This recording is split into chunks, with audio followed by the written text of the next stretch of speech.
Assalamualaikum semuanya. Apa yang terjadi ketika seorang penjahat menyembunyikan dengan keras identitas mereka? Bayangkan ada pelaku kejahatan dengan 20 identitas berbeda yang masing-masing didukung oleh cerita yang meyakinkan. Pada kesempatan kali ini saya akan membahas sebuah kasus yang disebut sebagai kasus 7 wajah atau kasus pembunuhan bermuka 7. Penjahat pertama di Jepang di mana pemerintah Jepang menawarkan hadiah untuk kepalanya. Pelaku yang sangat penting. Siapa dia? Dia adalah seorang wanita. Namanya adalah Kazuko Fukuda. Pada tahun 1982, tubuh seorang wanita ditemukan terkubur di sebuah gunung di kota Matsuyama, Jepang. Korban dicekik dan jelas banget kalau ini adalah kasus pembunuhan. Mengidentifikasi korban juga enggak sulit karena dia dikubur dekat rumahnya. Ketika polisi melakukan penyelidikan, mereka melihat bahwa barang-barang milik wanita itu hilang dan kasusnya diklasifikasikan sebagai pembunuhan, perampokan, dan penghilangan mayat. Korban dikenal sebagai orang kaya, pengisi acara di bar lokal. Selain tanda dicekik di lehernya, gak ada tanda-tanda trauma lainnya. Polisi nenyakin keluarganya, teman-teman, dan rekan kerjanya,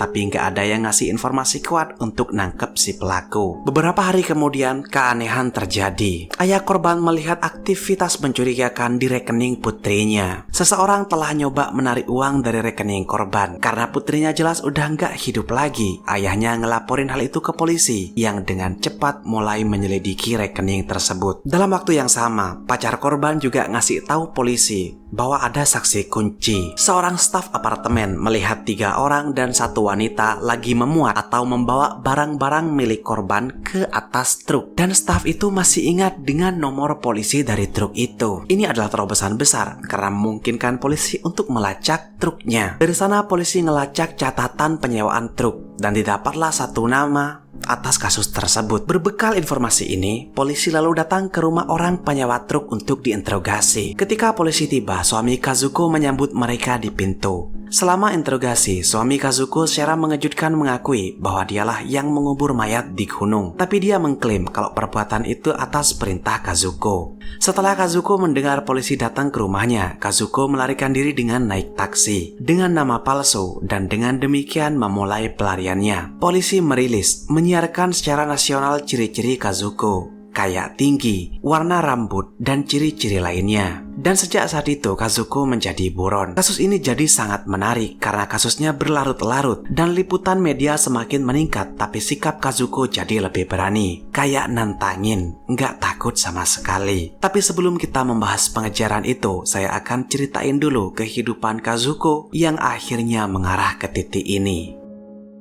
Kazuko lahir pada tanggal 2 Januari 1948 di Matsuyama, Jepang. Kehidupan awalnya jauh dari mudah. Ibunya dilaporin ngejalanin rumah bordil dari apartemennya. Orang tuanya bercerai dan ayahnya menghilang tak lama setelah itu. Masa kecil Kazuko nggak stabil karena dia dan ibunya sering pindah-pindah. Sampai ibunya menikah lagi dengan seorang nelayan. Tapi ayah baru Kazuko itu kasar. Saat sekolah SMA, Kazuko ini pacaran sama teman sekelasnya. Tapi tragedi terjadi ketika pacarnya tewas dalam kecelakaan mobil. Kehilangan ini sangat mempengaruhi Kazuko yang bikin dia putus sekolah. Terluka secara emosional karena kehilangan pacarnya dan lingkungan keluarganya yang kasar. Bikin Kazuko akhirnya melarikan diri. Pada tahun 1966 di usia 18 tahun, kehidupan Kazuko berubah jadi lebih gelap. Saat itu Kazuko dipenjara karena ngerampok rumah seorang pejabat tinggi perpajakan. Saat ngejalanin hukumannya, dia terlibat dalam apa yang sekarang disebut sebagai insiden penjara Matsuyama. Dalam insiden itu, Kazuko bersama wanita lainnya diserang secara seksual oleh narapidana pria yang udah menyuap sipir penjara. Setelah ngejalanin hukuman 2 tahun, Kazuko dibebasin dari penjara. Pada usia 20 tahun, Kazuko menikah dengan suami pertamanya. Walaupun pernikahan itu hanya bertahan 5 tahun. Pada tahun 1974, Kazuko menikah lagi dan punya 4 anak. Saat itu keadaan Kazuko mulai stabil. Dia bersama keluarganya nikmatin hidup dengan baik, tapi gaya hidup mewah mewah Kazuko bikin dia terpuruk. Kazuko hidup jauh melampaui kemampuannya, berbelanja pakaian mahal, tas, dan lainnya. Di depan teman-temannya, Kazuko akan ngebanggain barang mewahnya dan dia bilang kalau dia datang dari orang kaya, keluarga kaya. Kazuko menghabiskan hari-harinya berpesta dan berjudi. Tapi ketika keberuntungannya habis, Kazuko mengalami krisis keuangan yang serius. Untuk mempertahankan gaya hidupnya, Kazuko meminjam dari berbagai sumber sampai hutangnya membengkak jadi 2 juta yen. Putus asa untuk ngelunasin hutangnya, dia lalu ngambil pekerjaan di sebuah bar lokal sebagai pembawa acara. Di pekerjaan barunya itu dia beberapa kali ngejalani hubungan. Dia selalu mencoba memanfaatin kenalan kayanya, tapi kehidupan glamor yang dia kejar selalu tampak di luar jangkauan. Keadaan berubah ketika pembawa acara baru bernama Atsuko Yasuoka bergabung ke bar itu. Kazuko ngerasa kalau semua yang dia inginkan ada di Atsuko. Atsuko cantik, elegan, dan dipuja oleh banyak orang. Atsuko pakai pakaian mewah dan pembawaannya sangat percaya diri. Dengan cepat Atsuko naik jadi pembawa acara nomor 1. Kepribadian Atsuko yang ceria difavoritin tamu yang datang. Dia dapat jauh lebih banyak tip daripada Kazuko. Saat itu Kazuko ngelihat Atsuko berkembang, sementara Kazuko tenggelam dalam hutang. Kecemburuan menguasai Kazuko. Kok bisa Atsuko menjalani hidup mewah kayak gitu? Sedangkan Kazuko terus berjuang hanya untuk bertahan hidup. Itu terus dah yang dipikirin oleh si Kazuko ini. Sampai akhirnya kecemburuan itu berubah menjadi kebencian. Kazuko mulai mikirin gimana caranya dia nggak hanya nyingkirin pesaingnya, tapi juga menyelesaikan masalah keuangannya yang udah menumpuk. Suatu malam setelah bekerja, Kazuko ngedeketin Atsuko dengan permintaan yang tampaknya nggak berbahaya. Kazuko nanya apakah mereka bisa ngopi bareng dengan nyebutin kalau Kazuko mengagumi pesona Atsuko dan minta tips tentang cara sukses sebagai pembawa acara. Karena pengen ngebantu, Atsuko setuju. Pada tanggal 19 Agustus 1982, Kazuko datang ke apartemen Atsuko. Apartemen Atsuko dipenuhi dengan perabotan sederhana tapi mewah. Dekorasinya kelihatan mahal banget. Itu tambah memicu kecemburuan Kazuko. Sekali lagi, itu adalah kehidupan yang sangat Kazuko inginkan tapi tidak pernah dia capai. Pada saat itu, Kazuko ngambil handuk. Dia mencekik Atsuko sampai meninggal. Setelah pembunuhan itu, Kazuko kembali ke rumahnya dan ngakuin segalanya ke suaminya. Kazuko minta bantuan ke suaminya untuk nyuri barang-barang Atsuko dengan bilang kalau itu akan menyelesaikan masalah keuangan mereka. Kazuko bahkan minta bantuan 2 kerabat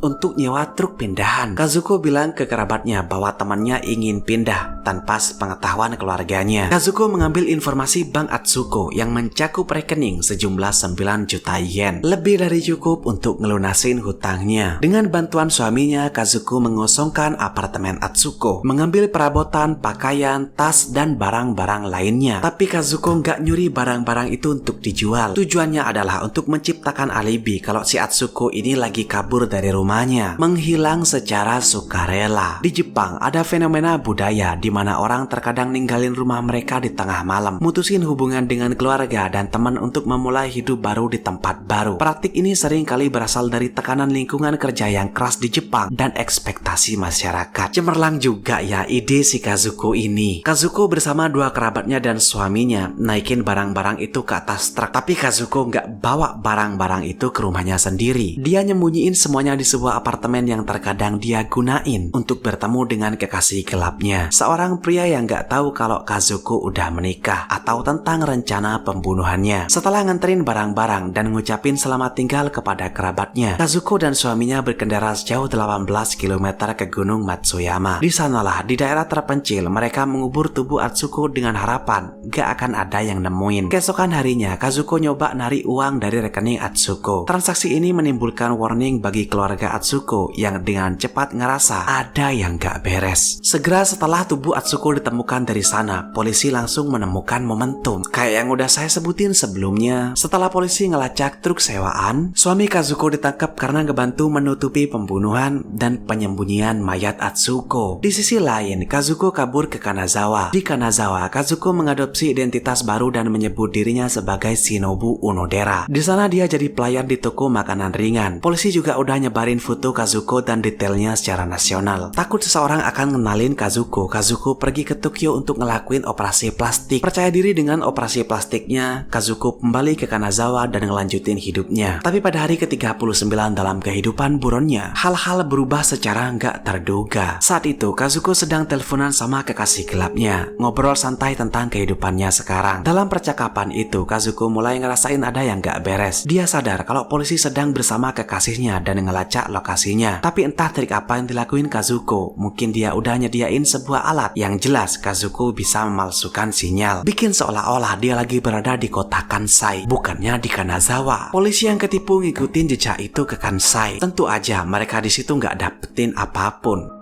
Waktu berlalu, Kazuko sekarang menetap di Kanazawa dengan identitas palsunya, yaitu Shinobu Unodera. Udah setahun berlalu sejak dia membunuh. Dan di toko makanan ringan itu, Kazuko menarik perhatian pelanggan tetap, seorang pria yang udah nikah. Pria itu punya toko kembang gula. Interaksi mereka yang sering segera berubah jadi perselingkuhan. Dan gak lama kemudian, pria itu menceraikan istrinya untuk bersama Kazuko. Mereka menikah meskipun mereka gak pernah secara resmi mendaftarkan pernikahan mereka. Kazuko membantu suaminya membangun kembali tokonya, dan di bawah manajemennya, bisnis mereka berkembang pesat. Saat dia menetap di kehidupan baru itu, Kazuko tetap berhubungan baik dengan putranya. Pada akhirnya, Kazuko minta putranya untuk tinggal bersamanya di Kanazawa. Setelah di Kanazawa, Kazuko memperkenalkan anaknya itu ke suaminya sebagai ponakannya. Sang suami yang gak nyadarin kebenaran menerima anak laki-laki itu dan menyuruhnya untuk kerja di tokonya. 5 tahun berlalu dan si suami gak pernah curiga. Suatu hari, suaminya nemuin poster buronan Kazuko di dekat tokonya. Dia nanya ke Kazuko, apakah Kazuko pernah mendengar tentang buronan itu? Meskipun pertanyaan itu mengagetkan Kazuko, tapi Kazuko dengan keterampilan berbohongnya dia bisa menghindari kecurigaan, setidaknya untuk saat itu. Tapi pada bulan Februari 1988, semuanya runtuh. Setelah bertahun-tahun, akhirnya polisi mengetahui bahwa Kazuko tinggal di Kanazawa. Polisi dapat informasi dari suaminya, tapi sebelum penangkapan, Kazuko melarikan diri dan meninggalkan semuanya. Sekali lagi, setelah 5,5 tahun bersembunyi, dia menghilang dan melarikan diri ke Nagoya. Berganti nama lagi jadi Kuramoto Kaoru. Di sana dia jadi asisten rumah tangga. Meskipun udah operasi plastik, Kazuko selalu takut orang masih ngenalin dia. Oleh karena itu, Kazuko terus berpindah pekerjaan dan identitas. Pada bulan Mei 1988, dia meninggalkan Nagoya. Selama 8 tahun berikutnya, Kazuko ini masih berhubungan baik dengan putranya. Bahkan dia ini sempat datang ke acara pernikahan putranya. Sebagai tanda 15 tahun pelariannya, Kazuko udah tinggal di lebih dari 15 tempat berbeda. Terus-menerus berganti identitasnya dan bahkan mengubah penampilannya dengan operasi plastik. Total 7 kali dia udah menghindari penangkapan. Kasus Kazuko juga akan kadaluarsa. Maksudnya kalau sampai ke batas waktu di undang-undang itu, Kazuko bisa bebas dari buron, nggak dicari polisi lagi. Nah, dengan waktu kurang dari 1 tahun tersisa sebelum kasusnya kadaluarsa, kepolisian prefektur Ehime melakukan langkah bersejarah. Untuk pertama kalinya di Jepang, mereka menawarkan hadiah 1 juta yen untuk informasi yang mengarah ke penangkapan Kazuko. Kasus itu sekali lagi jadi fokus utama media yang akhirnya membuat kasus Kazuko muncul ke mata publik lagi. Tapi meskipun tekanan meningkat, Kazuko tetap enggak terpengaruh. Hidup dengan identitas Yukiko Nakamura, Kazuko sering ngunjungin restoran oden lokal di Fukui. Di restoran itu juga ada tempat karaoke-nya. Di sana, Kazuko memikat beberapa pelanggan saat karaoke. Gak ada yang menduga kalau Kazuko adalah buronan terkenal yang mereka lihat di TV. Di waktu yang sama, program Nice Day Fuji TV mendedikasikan hampir seluruh waktu tayangnya untuk siaran khusus tentang buronan Kazuko. Siaran tersebut memperkuat kesadaran masyarakat akan kasus tersebut. Di siaran TV itu juga berulang kali muter rekaman suara Kazuko. Seorang pria berusia 59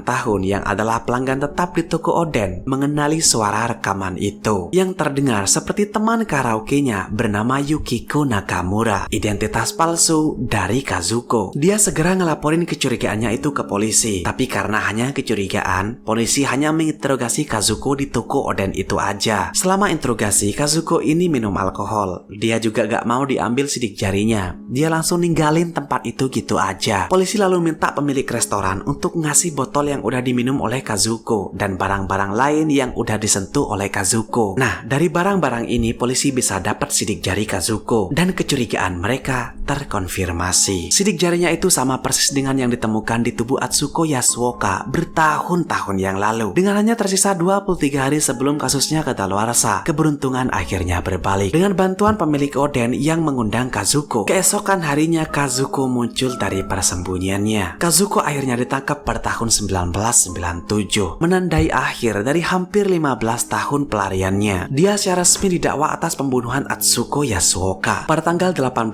Agustus di tahun yang sama. Hanya 11 jam sebelum kasus Kazuko kadaluarsa, Kazuko dijatuhi hukuman penjara seumur hidup. Pada bulan Mei 1999, Kazuko mengajukan banding, tapi ditolak. Dalam salah satu wawancara langka, Kazuko ditanya kenapa dia kembali ke toko Oden, padahal ada kemungkinan dia bakal ditangkap di situ. Kazuko jawab kayak gini, orang-orang yang selalu tahu sisi cerah jalan gak akan pernah mengerti kehidupan seseorang yang selalu hidup dalam bayangan seperti saya. Pada usia 57 tahun, Kazuko meninggal karena sakit di dalam penjara. Kazuko menghabiskan 17 tahun di dalam penjara. Sebelum kematiannya, di saat-saat terakhirnya, Kazuko menginginkan satu permintaan terakhir, yaitu dia ingin dikenal sebagai Kazuko Fukuda, bukan dengan alias apapun yang dia gunakan selama bertahun-tahun dalam pelarian. Kasus ini nggak hanya luar biasa, tapi juga pertama kalinya Jepang ngasih hadiah untuk kepala wanita. Kasus ini juga mengingatkan kita bahwa keadilan meskipun kadang tertunda, tapi enggak bisa dihindari. Kalau kalian mau saya bahas kasus kriminal lainnya atau apapun itu, komen di bawah. Tetaplah aman dan saya akan menemui kalian pada kesempatan berikutnya. Terima kasih sudah menonton.